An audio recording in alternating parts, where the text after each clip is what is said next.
বাপের বেটা হলে এসো, বাংলাদেশ থেকে আমার মাদ্রাসায় আমার সাথে বসবে। তোমার মতো গিয়াসউদ্দিন তাহিরিকে এমন জায়গায় ঢুকাবো তোমার আর কোনো অস্তিত্ব থাকবে না ইনশাআল্লাহ। একজন বড় স্কলার বাংলাদেশের, তার হচ্ছে শেখ আহমদুল্লাহ। আমি মাঝে মাঝে গাড়িতে তার বক্তব্য শুনি, খুব ভালো বক্তা শেখ আহমদুল্লাহ, খুব সুন্দর কথা বলে ধীর স্থির ভাবে। তো তিনি একটা প্রোগ্রামে বলেছেন আল্লাহর হাবিব সাল্লাল্লাহু আলাইহি সাল্লামকে আল্লাহ তাআলা 40 বছর বয়সে নবুয়ত দান করেছে। কত বললাম? 40 বছর। যারা মনে করেন আমি ফিতনাবাজ, আমি ফিতনাবাজ নই, আমি ফিতনা করি না। আপনি দেখুন, একটা পাগলা চণ্ডী আছে বাংলাদেশে, তার নাম হচ্ছে গিয়াসউদ্দিন তাহারি। কখন যে ড্যান্স করে, কখন যে কেক কাটে, কখন যে নাচ করে, ও হারামখোর নিজেই জানে না। সে কদিন থেকে দেখছি গালি দিচ্ছে। কি বলছে? আল্লাহর নবী জন্ম থেকে নবী।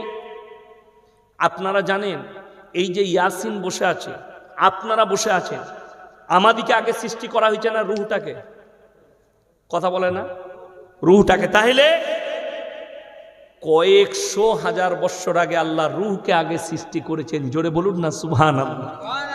তো রুহকে যখন সৃষ্টি করেছেন, রসুলের রুহকে আল্লাহ সৃষ্টি করেছেন, সমস্ত নবীর রুহকে সৃষ্টি করেছেন। আর নবীজি জন্মানোর পরে আল্লাহ জানেন এটা আমার পয়গম্বর হবে, ঠিক কিনা কথা বলেন?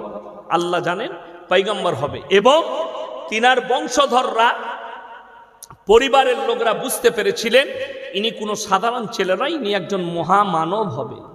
এটা তারা অনুভব করেছিল। আল্লাহ নবুয়ত দিলেন। যদি জন্মানোর পর থেকেই তিনি যদি নবী থাকতেন, তাহলে কোরআনটা নবুয়ত পড়ার পাওয়ার পরে কেন অবতীর্ণ হলো? এই পাগলাকে বুঝাবে কি? আসল কথা তা নয়। কি বুঝলেন?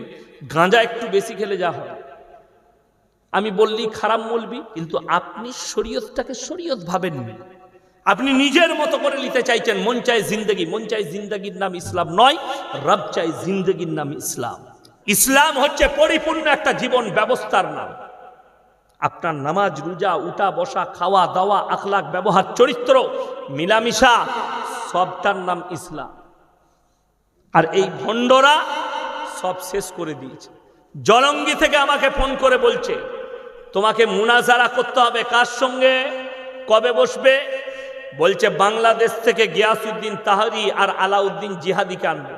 আমি বললাম ওই মাল কটাতে হবে না, তোদের যে শুয়ে আছে বেরেলিতে, আহমদ রাজা বেরেলভিকে তুলে লিয়াই কবর থেকে, তবে শওকতের বেটাকে জব্দ করতে পারবি। তাও পারবি নাকি সন্দেহ আছে, তা না হলে পারবি না। কবর পুজোটা ছাড়ো, কবরে সিজদা ছাড়ো। যারা আল্লাহ ছাড়া অপরের কাছে ভালো মন্দ চান, আমাকে গালি দেওয়ার আগে সকালবেলায় গিয়ে কোরআনের আয়াতটা পড়বেন। আর ওই ভণ্ড তাহিরিকে, তাকে বলো কোরআন হাদিসের স্টাডি করো। স্টেজেতে কোরআন হাদিস বলার ক্ষমতা নাই, শুধুমাত্র গান করে, শুধুমাত্র মাথা ঝুঁকিয়ে জিকির করে আর ড্যান্স করে জিকির করে। এই হারামখোররা কোরআন হাদিসের জ্ঞান নেই। আর শেখ আহমদুল্লাহর মতো একটা বিজ্ঞ আলেমকে এরা গালিগোলজ দেয়। হিম্মত থাকলে আমাকে দাওয়াত দিয়েছে ভারতে, আমার মাদ্রাসায় মাগুর মাছ আর তোমাদের লেগে দেশি মুরগি রেখেছি। বাপের বেটা হলে এসো, বাংলাদেশ থেকে আমার মাদ্রাসায় আমার সাথে বসবে। তোমার মতো গিয়াসউদ্দিন তাহিরিকে এমন জায়গায় ঢুকাবো তোমার আর কোনো অস্তিত্ব থাকবে না ইনশাআল্লাহ। বড় কষ্ট লাগে, আপনি বুঝছেন না। কোরআন 17 পারা, কত পারা বললাম? 17 পারা, শেষ পৃষ্ঠা, শেষ রুকু।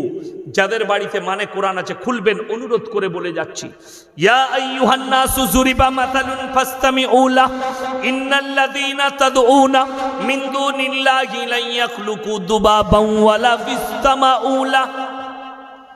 হে পৃথিবীর মানুষ, তোমরা যাদের কাছে ভালো মন্দ চাও তাদেরকে জিজ্ঞেস করো, তারা একটা মাছি পর্যন্ত সৃষ্টি করতে পারে না। মাছি সৃষ্টি তো দূরের কথা, মাছি যদি তাদের কাছ থেকে কোনো জিনিস ছিনিয়ে নিয়ে যায়, সেটা উদ্ধার করার মতো ক্ষমতা নেই। তারা হচ্ছে শক্তিহীন, আর আমি আল্লাহ হচ্ছি শক্তিশালী। জোরে বলুন সুবহানাল্লাহ। আপনি মনে মনে ভাবছেন কবরে পাওয়া যায়, এখানে পাওয়া যায়। আল্লাহর কসম করে বলছি, হযরতে উমরে ফারুক রাদিয়াল্লাহু তাআলা আনহু থেকে বড় ওলি পৃথিবীতে আর কেউ হতে পারবে? কথা বলেন। তিনার মাজার নাই।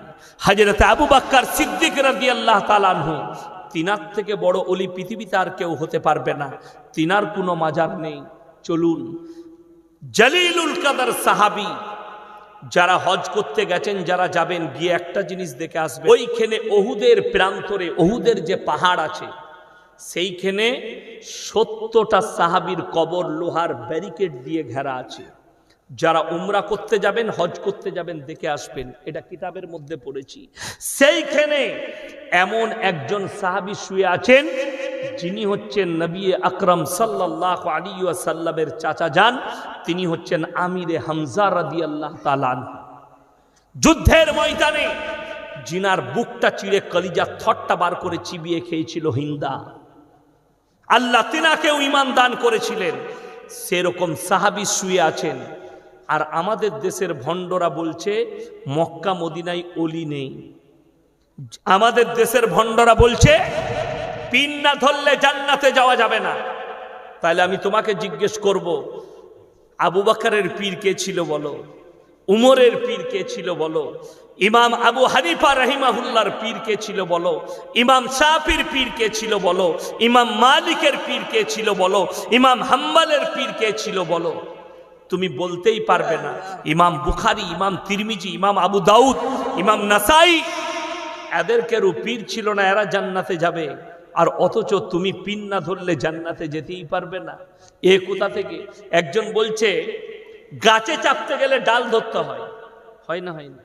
একজন উদাহরণ দিচ্ছে আমাকে, বলছে তুমি যদি দুতলা ছাদে চাপো, সিঁড়িতে চাপো না কিসে চাপো? আমি হ্যাঁ সিঁড়ি দিয়ে চাপি।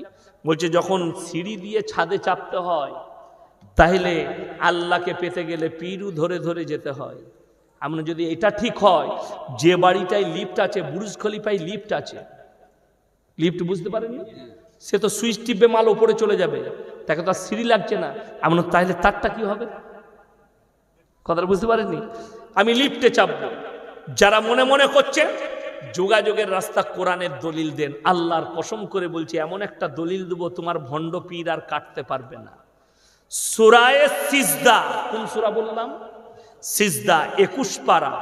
তাতাজাফা জুনুবুহুম আনিল মাদাজি ইয়াদউনা রাব্বাহুম খাউফান ওয়া তামাআ ওয়া মিম্মা রাযাকনাহুম ইউনফিকুন। আল্লাহ তাআলা এখানে বললেন, ডাইরেক্ট আমার সঙ্গে সম্পর্ক করার রাস্তাটা আমি আল্লাহ বলে দিচ্ছি। জোরে বলুন সুবহানাল্লাহ।